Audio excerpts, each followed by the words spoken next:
Hey guys, what's up? It's ARealR32 here, bringing you guys a YCS Toronto discussion video.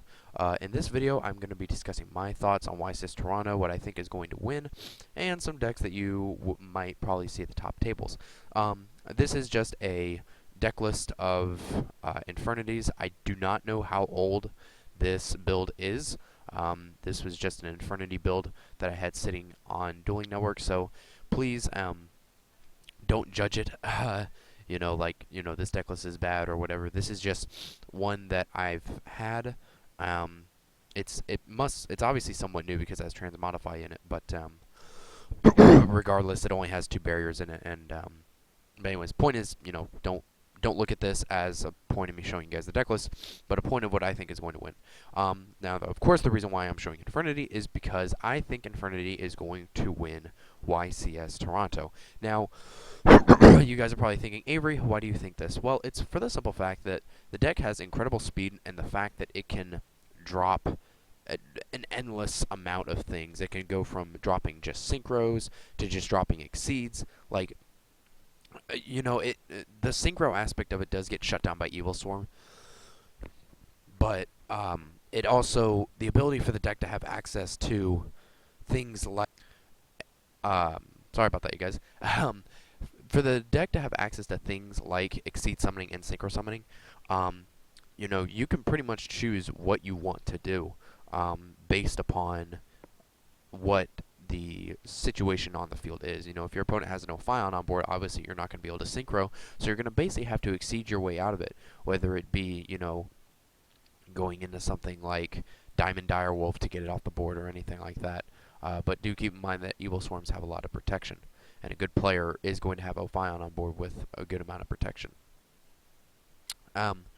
And the fact that Transmodify just basically makes the deck go, like, first, your opponent makes their move, they say go, and then you summon Necromancer and go with Transmodify.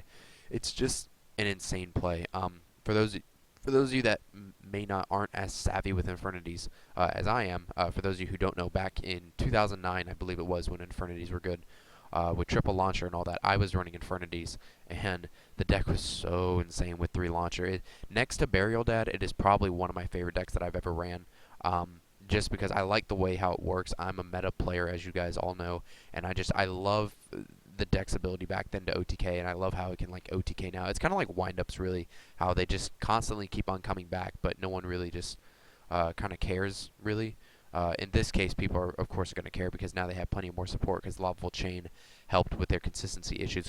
Because before Lavable Chain, it was very hard to make the deck viable, because it would have consistency issues. You might have cards in your hand that you're trying to get rid of, but you can't, and it's just it provided for just really, really bad moments. So Infernities kind of fell off the map for a while, but then once we got Lavable Chain and Transmodify, once we got Lavable Chain, it helped the deck out a lot, and then once we got Transmodify, it helped it out even more.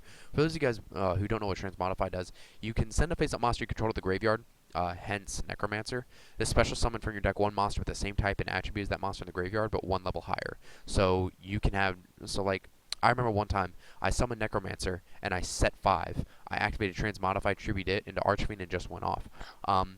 You're typically going to see Archfiend Eris in Infernities if most builds are running it. I was going to say good builds, but there are many different ways to go about running Infernities.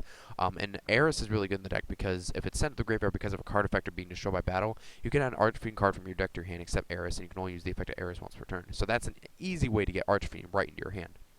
Or even even Necromancer if you absolutely need it. And another reason why I think it's going to win Toronto is because it basically runs 3 Solemn Judgments, and Solemn is gone now, and a lot of the cards that could kind of slow down the deck, like Bottomless or what else is there? Compulse, all that stuff is at 1. As you can tell, because my build is old, I still have Judgment and 3 Compulse and 2 Bottomless in here, but that's not the point.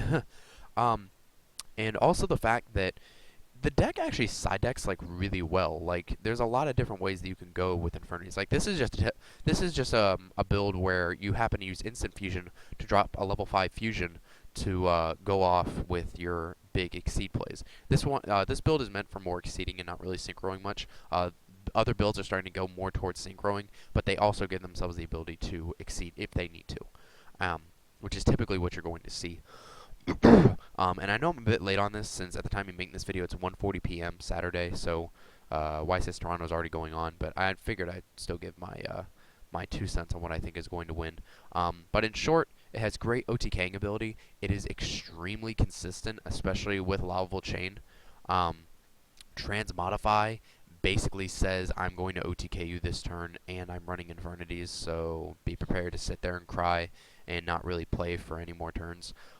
Like, I remember one time I was testing Infernities, and I literally had 5 monsters on the field, like 2 or 3 Exceeds, and 2 attack mode Infernities. Like, I had like 2 Archfiends, and like 3 random Exceeds, and then I had 5 back row. Like, 5 monsters and 5 back row, you're not getting around that, especially when I had 2 barriers set. This is the build I was testing, so that's why I said 2 barriers. And Infernity Break is also a card, so I mean, you're typically going to see 3 Infernity Breaks in the main, along with Triple Barrier, and so even if they are going against Infernity, that's another out for them. Or not Infernity, I'm sorry, going against Evil Swarm. Because I will admit, probably their toughest matchup will be Evil Swarms, just because of Ophion. But again, they're typically not going to have any cards in their hand. They can just banish a random Necromancer that they don't need, try and pop Ophion, and then even if they chain something, if you have the Infernity in attack mode, no, barrier. And typically, once that happens, they're not going to be able to respond, and they're going to lose their card. Even if they do have Infestation Infection, they can't, because you've already used barrier. So therefore, they can't use their infection because it misses timing. That's why Infernity Barrier being a counter trap is so good. You know, but you also have to look at the fact that there are 37 playable decks. You know, there are so many possibilities where this could go. Mermail could win the event. I know a lot of people are saying that as well. Capital G said that Evil Swarms are going to win the event. Vexy said that Prophecy are going to win the event. You know, it's really tough to say. But I'm going to go with Infernity. You know, we have 37 decks to choose from. I'm going to go with Infernity. You know, like I said, when playing this deck, you know, it's, if they go off, I mean, it's, you basically have just lost, because it's like, well, you know, you can either deal with my 5 back row and my endless supply of synchros and exceeds, or you can just scoop. Triple barrier is a card, you know. If you can wipe out the barrier, I mean, you're pretty much set. I mean, if you can really just stop that barrier at the beginning of the game, and if you can just stop them and really just slow roll the game, then you're going to be fine. If you can't, though, and you just let them stomp all over you, it's going to be really hard to come back. So, for any deck for that matter, it doesn't matter what you're running. Evil Swarms, you know, they really got to be able to control the field, and they really got to kind of slow roll the duel almost, because they got to be able to keep their Ophions and all that on board, because that's their essential key card. But other than that, hopefully you guys enjoyed this video and this discussion. If you guys did, a like or a favorite would be appreciated. I'm kind of rusty from not doing videos in a while, as you can probably tell, because I'm like,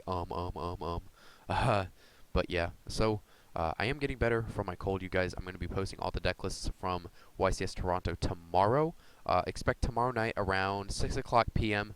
Constantly check my channel for all the deck lists. I'm going to be having every single one for you guys to look at. I know I'm really excited. Hopefully Infernities do well. Even if they don't win the event, expect them to be in the top 8 for sure, because the deck is just, it's just that busted, you guys. Like, I kid you not. Please, like, test this deck out yourself if you haven't already. I mean, it's explosive, very explosive. So definitely expect this deck.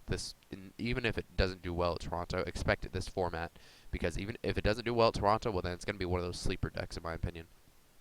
But yeah, so hopefully you guys enjoyed. Thank you for watching, and goodbye.